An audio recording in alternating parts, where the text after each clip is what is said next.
No, I'm not talking about the temperature outside. It's actually like 100 degrees here in Texas. What I'm talking about is the real estate method that could see you putting little to no money down on purchasing a rental property. Hi guys, I'm Erica Parker. I'm a fellow investor and a realtor here in Texas. I have invested in several programs to know the most up-to-date and best strategic ways to invest in real estate, and one of the most common ways I hear, and it may be an oldie but goodie, is the BRRRR method. Now the BRRRR method stands for buy, rehab, rent, refinance, repeat. That is again, buy, rehab, rent, refinance, repeat. Now we're going to delve into all of these more in depth in later videos, but I want to give you an overview of what the BRRRR method is. Buy. I know all your ears perked up when I said little to no money down. Well, here's the thing. You have to determine how you're going to buy these properties. Now there are the personal funds, which is a lot more money down. And then there's the private money lender and the hard money lenders that usually lend somewhere between 70 to 80% of ARV, which means after repair value. And then there's also a subject to and seller financing. So all of these are different ways that you can find lending, and that can also lead to how you look for properties and what we call your buy box, what your strategy is and where you want to go with your buy box. So we'll delve into that, like I said, a little bit later, but after you buy, you then move into the rehab. And with the rehab, you also need to be able to estimate your repairs, which you're looking at while you're thinking about buying as well.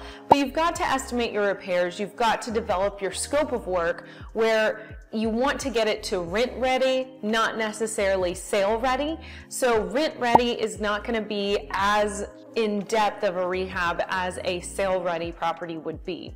So you're wanting to get it to rent ready, then you're going to actually interview and hire your contractor. You're going to negotiate the pay schedule and talk to, if you have a private money lender or hard money lender that requires draws, you need to talk to them about what they anticipate needing to then get a draw from your contractor. So after the rehab, you're going to move into renting, and the first thing you need to do is strategize on how you're going to find your renter.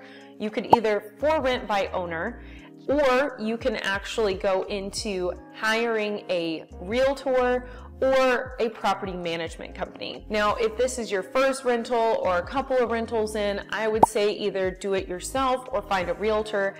If you get to about 10 doors or more, we do count doors, not necessarily single family homes, because you could have a duplex or a fourplex, but if you get to 10 doors or more, it starts getting really time consuming for you, and so a property management company may make more sense at that point. Now also, when you're in the middle of determining who you're renting to, you also want to determine your rental guidelines and your rules. So if you're allowed to have a dog, if they are allowed to smoke on the property or not, and then more in depth, how often do they need to cut the lawn?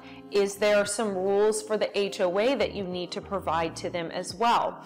So all of those are going to require you considering what your rules are going to be at your particular property. Finally, finding the insurance that works for when you rent it. You may have to change insurances because you may have had builder's risk for your rehab, but that may not cover renters in the property. So you want to make sure to reach out to your insurance agent and ask them, does my current insurance cover me renting it out? And if not, you want to make sure that you get the right insurance for that. Then you look into the refinance, and you want to look into whether your refinance actually refinances into a personal name or into your LLC, and how you want to plan out for that. If you do decide to go into building a rental portfolio, I do recommend that you have several LLCs and that you find a real estate attorney that can help you create that and give you the sound advice that you need to limit your liability in that case.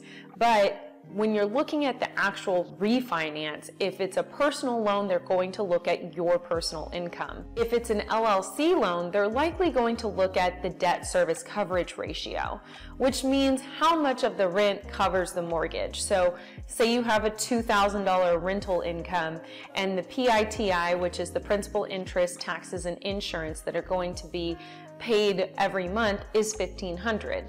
Then your debt service coverage ratio is 1.33. And a lot of times that's pretty legit for getting a refinanced loan into an LLC. Or they may ask, if you don't have as big of a debt service coverage ratio, they may ask for a parental guarantee, and then your income does come back into the swing of things in that. Now, the last one is repeat. After you've refinanced, you're taking most of your money back out of the property and you're going to buy another property and do the whole thing over again. And the purpose of this is to build your rental portfolio. It's also to build your wealth. You can make millions in real estate. I have a video about it. I'll tag it at the end of the video so that you can take a look at that. It shows you step by step how this money ends up accumulating into millions and how you build that wealth over time. So take a look at that. I hope you guys found this helpful. If so, give it a big thumbs up. Also, subscribe below so you can see the more in-depth videos about each of these parts of the BRRRR method. And I look forward to talking to you guys soon. Bye for now.